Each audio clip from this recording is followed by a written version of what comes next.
नमस्कार दोस्तों।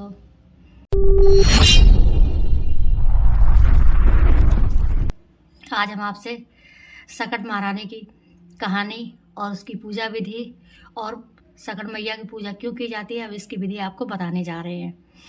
तो कल सकट पूजा है, तो सकट पूजा में भगवान गणेश की और माँ संकटा देवी की पूजा की जाती है। ये पूजा इसलिए की जाती है कि जिसके संतान नहीं होती है तो उसके संतान की प्राप्ति होती है उसको, और उसके संतान पे अगर कोई भी कष्ट होता है तो वो माँ संकटा और श्री गणेश भगवान उसकी निवारण कर देते हैं। इसलिए कल सकट है और कल सकट की पूजा की जाएगी।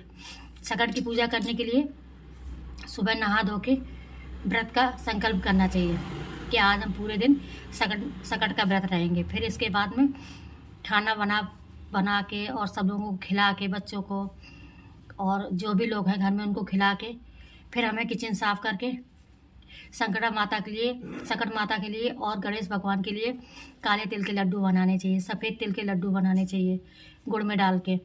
और जो हमारे पास ऋतु फल हो, जैसे अमरूद है, केला है, इन फल को इकट्ठा कर लेना चाहिए। और गेंदा के फूल रखने चाहिए, गेंदा है, गुलाब है, इसके फूल रखे पूरी पूजा विधि विधान से करनी चाहिए।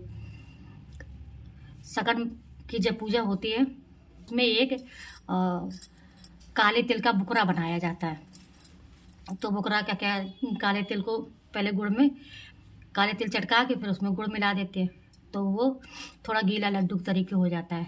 तो पहले बुकरा का मुंह बनाया जाता है, फिर बुकरा के कान बनाए जाते हैं, फिर बुकरा का पेट बनाया जाता है, फिर उसके 4 पैर बनाए जाते हैं काले तिल से और गुड़ से। फिर उसको शाम को चंद्रदेव को नीचे की तरफ आंखें करके उसकी पूजा की जाती है। और फिर वो जो बुकरा बनाया जाता है उसको हमारे बच्चे बलि के रूप में काटते हैं, मतलब काले तिल का बना के बुकरा, और उसको चढ़ाया जाता है सकट माता को। और शकरकंदी की खीर बना लें, शकरकंदी की पुआ बना लें। शकरकंदी भी चढ़ाना बहुत ज़रूरी होता है। शकरकंदी और तिल इसका दान करना और इसको चढ़ाना बहुत ही शुभ माना जाता है। के दिन हमें पूरा करनी चाहिए, क्योंकि हमारे बच्चों पे जो भी संकट आया हो वो सकटा माता ख़त्म कर दे, दूर कर दे। और वैसे भी ये व्रत माघ महीना की चतुर्थी को किया जाता है।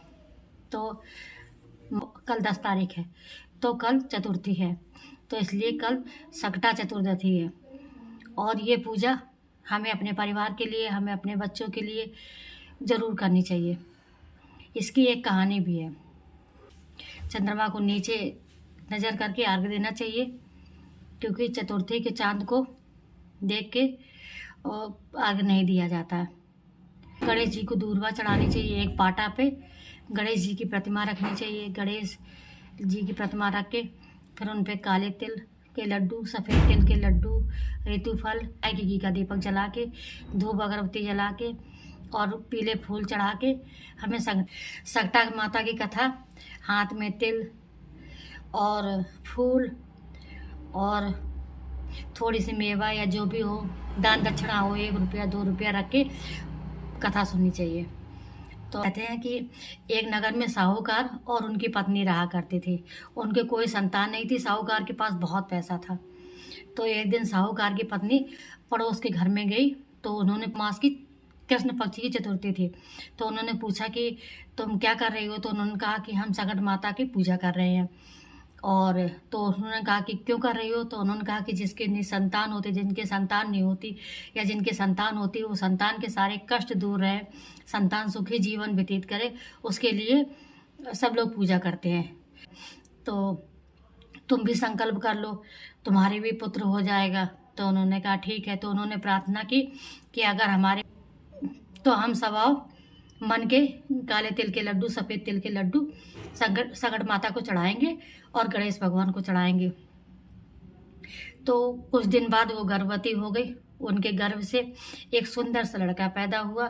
जब लड़का पैदा हुआ तो उन्होंने कहा कि ठीक है, लड़का बड़ा हो जाएगा तब हम 1.25 कुंटल के लड्डू, तिल के लड्डू, काले या सफ़ेद तिल के दोनों को मिला के गणेश भगवान और सकटा माता पर चढ़ाएंगे। तो उनका लड़का बड़ा भी हो गया। अब उनका लड़का बड़ा भी हो गया, अब शादी लायक भी हो गया। तो गणेश भगवान ने कहा कि अभी कलयुग आएगा तो ऐसा तो सारे लोग हमसे कह के और सब भूल जाएंगे। तो हमारे व्रत का अपमान होगा, हमारी पूजा का अपमान होगा। तो इसलिए उन्होंने कहा कि ऐसा करते, अब इनके लड़के की शादी होने वाली है तो इनको ऐसा करते याद दिलाते हैं, क्योंकि वो टालती जा रही थी, अभी नहीं, ऐसा करते टाल रही थी। तो जब उन्होंने लड़के के 3 फेरे पड़ गए, जब उनके लड़के के 3 फेरे पड़ गए तो तीसरा फेरा पड़ता, जब चौथा फेरा पड़ने लगा तो भगवान गणेश ने उनके लड़के को गायब कर दिया। माता और गणेश भगवान ने मिलकर उनके बच्चे को गायब कर दिया और पीपल के पेड़ पे बैठा दिया। तो वो पीपल के पेड़ पे बैठ गया। अब जब वो पीपल के पेड़ पे बैठा तो जिस लड़की से शादी होने वाली थी, तो 3 ही फेरे हुए थे, चौथे फेरे में वो गायब हो गया। तो वो लड़की जब पानी भरने या अपनी सहेलियों के साथ कहीं जाती तो वो पीपल के पेड़ के नीचे से निकल रही थी, तो निकलती तो उसको आवाज़ आती, कहती ये हमारी अधूरी पत्नी है, ये हमारी अधूरी दुल्हन है जिसके साथ में हमारे 3 फेरे हुए। तो वो लड़की थोड़ा अजीब सा उसे लग रहा था कि मतलब पीपल के पेड़ से आवाज़ कहाँ से आती है, क्योंकि वो तो मुंह ढके हुए थी और 3 ही फेरे हुए थे। तो वो लड़की सूखती चली गई, कमज़ोर हो गई। 1 साल के अंदर वो बहुत कमज़ोर हो गई। अब जब वो लड़की कमज़ोर हो गई तो उसके माँ ने पूछा कि बेटा हम तुमको बहुत खिलाते पिलाते लाड़ करते हैं और अब हम तुम्हारी शादी दूसरी जगह कर देंगे, अच्छी जगह कर देंगे, क्योंकि तुम्हारी शादी पूरी नहीं हुई और फिर भी तुम सूखती चली जा रही हो, क्या बात है। तो उस लड़की ने बताया कि मम्मी माता जी, जहाँ से हम निकलते हैं वहाँ पे एक पीपल का पेड़ लगा, वहाँ पे एक लड़का बैठा रहता है और वो शादी मतलब पगड़ी बांधे हुए है, पटका लगाए हुए है, जो शादी में पटका बांधा जाता है वो पटका है, और ऐसे वो बैठता है और बैठा रहता है पीपल के पेड़ पे। और जब हम भी गुजरते हैं तो वो हमसे कहते हैं कि ये हमारी अधूरी पत्नी है, जैसे हमारी शादी होने वाली थी। तो उन्होंने कहा अच्छा चलो हमको दिखाओ चल के। तो वो गई, तो उसने दिखाया। तो जब वो उसकी पत्नी ने देखा, उसकी माँ ने देखा ऊपर, तो उसने देखा कि सही में ये तो हमारा दामाद है। तो उसने कहा कि दामाद जी आप ऊपर क्यों बैठे हैं। तो उसने कहा कि हम अपनी मर्जी से थोड़े नहीं बैठे हैं, हमको सकटा माता ने और क्या कहते हैं गणेश भगवान ने हमको यहाँ ऊपर बैठा दिया है, क्योंकि हमारे माँ बाप ने मन्नत मांगी थी जो पूरी नहीं की है। कि माँ के पास गई, कहते कि आपने ऐसे ऐसे मन्नत मांगी थी और आपने पूरी नहीं की, ये गलत बात है, और इसी कारण से आपका लड़का 1 साल से वहाँ लटका हुआ है पीपल के पेड़ में। तो उनकी माँ गई, और जब उनकी माँ गई तो उन्होंने सकटा माता से हाथ जोड़ के प्रार्थना की कि हमारे बच्चे को हमको वापस कर दो, कुंटल के हम लड्डू बांटेंगे। और लड़की की माँ ने भी प्रार्थना की कि आप हमारे मतलब दामाद को वापस कर दीजिए और हम 11 कुंटल के लड्डू बांटेंगे। तो उन्होंने उनका लड़का वापस कर दिया। फिर उनकी सातों भौरी पड़ी और फिर लड़का अपनी लड़की मतलब अपनी दुल्हन को लेके अपने घर चला गया। और उनकी मम्मी ने 11 कुंटल के लड्डू तिले के सफ़ेद और काले तिल के मिला के बना के सब में बांट दिए। तो इस तरह से सकटा माता ने सबके उनके पुत्रों की रक्षा की। सकटा माता सबके पुत्रों की रक्षा करे, गणेश भगवान सबके विघ्न हारे। गणेश भगवान की कहानी सुनिए। उसमें गणेश भगवान क्या करते हैं, तो एक देवरानी और जेठानी एक नगर में रहती थी। तो देवरानी बहुत गरीब थी, जेठानी बहुत अमीर थी। तो देवरानी के पास खाने को नहीं था, उसके बच्चों को खाने को नहीं था, तो वो जेठानी के यहाँ नौकरी करने लगी, बर्तन झाड़ू पोछा करके, और जो बचता वो जेठानी दे देती तो वो अपने बच्चों को खिला देती थी। तो ऐसे माघ महीने का चतुर्दशी आई तो उसने कहा कि हमें पूजा करना है। तो वो जो जेठानी के यहाँ से मांग मूंग के लाई थी, उसने उससे तिल से लड्डू बनाए, और लड्डू बना के और शकरकंदी का पुआ बना के शकरकंदी उबाल के और उसने सीके में रख दिए और वो चली गई। तो जब शाम को आई तो वहाँ के, क्योंकि हमारे घर में भी व्रत है, किसी ने कुछ खाया नहीं है और शाम को हम पूजा करेंगे तब तक तुम घर चली जाओगी, ये सुबह ले लेना आके। तो जब वो घर पहुँची तो उसके पति ने कहा कि खाना बना के दो। तो उसने कहा कि आज हम उनके यहाँ से कुछ लेके नहीं आए और उनका व्रत था। तो उन्होंने कहा कि कल सुबह देंगे तुमको, और अभी तो हम पूजा करने जा रहे हैं सकटा माता की। तो उसके आदमी ने उसको बहुत मारा, बहुत पीटा उसको। खड़े करते करते सो गई, क्योंकि वो भी गुस्से में था, वो भी रो रही थी, उसने मारा था। तो सपने में गणेश जी आए और पूछा, और उन्होंने कहा कि क्या खाएं। कहती जाओ सीके में वो रखा है, खा लो जाके। हमने वही तुम्हारे लिए बना के रखा था। तो गणेश भगवान ने खा लिया। वो कहते कि हम कहाँ आराम करें, वो कहते इतना बड़ा घर पड़ा है, हाँ ज़रूर पक्का नहीं है, कच्चा है, पर आप इसी में जहाँ मर्जी हो लेट जाइए। तो गणेश भगवान ने वो लड्डू का भोग लगाया और शकरकंदी खाई, और उसने कहा कि हाथ कहाँ पोछे, तो उसने कहा हमारे खोपड़ी में पोछ लो आके, हैं ज़्यादा परेशान करते लो, मेरे सर खोपड़ी में पोछ लो आके। तो गणेश भगवान ने उसके खोपड़ी में पोछ लिया। वो तो सपना था। सुबह जब वो सो के उठी तो उसने देखा उसका पूरा घर हीरा जवाहरात से भरा हुआ है, और उसके सर पे हीरा जवाहरात की पगड़ी रखी हुई है। तो वो उस दिन काम करने नहीं गई। जेठानी ने पूछा कि कह के आओ, देखो चाची को बुला के लाओ कि चाची आज काम करने क्यों नहीं आई। तो जब लड़के गए तो उन्होंने बताया, कहते चाची काम करने चलो। तो उन्होंने कहा कि नहीं, हम काम करने नहीं जाएंगे। तो सारी कहानी बच्चों ने जाके अपनी मम्मी को सुना दी। तो उनकी मम्मी देखने आई तो उन्होंने पूछा कि क्या क्या हुआ। तो देवरानी सीधी थी, उसने सारी कहानी उनको बता दी। तो अब वो घर गई तो जेठ से कहती है मुझे पीटो। तो जेठ ने कहा कि क्यों पीटे, हमने तो आज तक तुम्हें कभी नहीं मारा, तो हम क्यों मारे तुमको। तो उन्होंने कहा कि नहीं, देवरानी ने ऐसा किया इसलिए उनके पास इतना इतना हो गया। तो फिर उन्होंने मारा उसको। तो मारा तो फिर वो सो गए। तो गणेश भगवान फिर उनके सपने में आए। उनके भी सपने में आए, वैसे नहीं, भगवान सबके सपने में आते।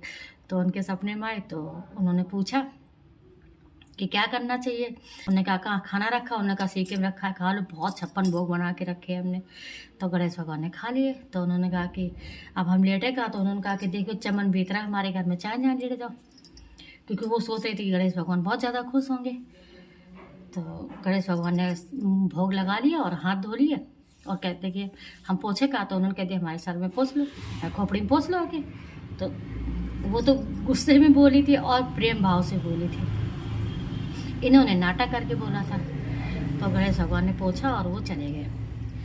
सपना ख़त्म हो गया। सुबह हुआ तो इन्होंने देखा कि इनके यहाँ पे गंदगी लगी है, पूरे घर में गंदगी फैली है, क्योंकि भावना में भाव नहीं तो भावना बेकार है, और भावना में भाव है तो भाव से बेड़ा पार है।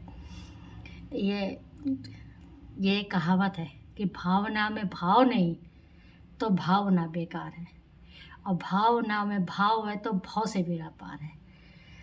तो उसकी भावना में भाव से बेड़ा पार होने की शक्ति नहीं थी, तो इसलिए उससे भाव से उसका बेड़ा पार नहीं हुआ। तो इस तरीके से जब वो सुबह जगी, उसने देखा और उसने ये कहा कि हमारे यहाँ तो इतनी गंदगी है, ये है वो है।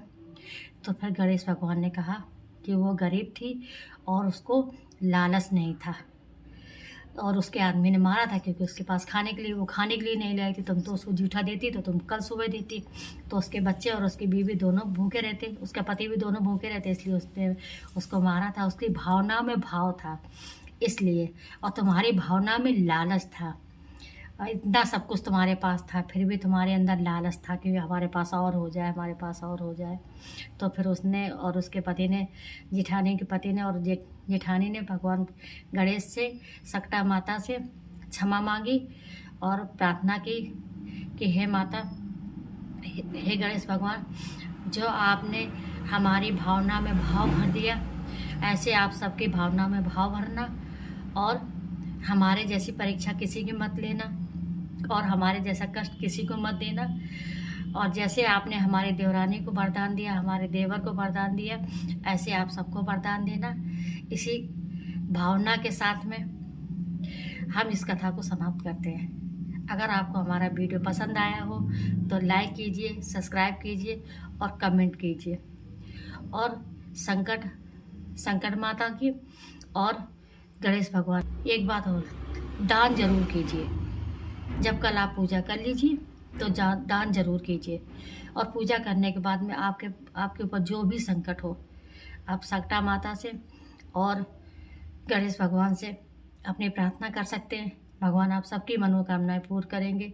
इसी कामना के साथ नमस्कार।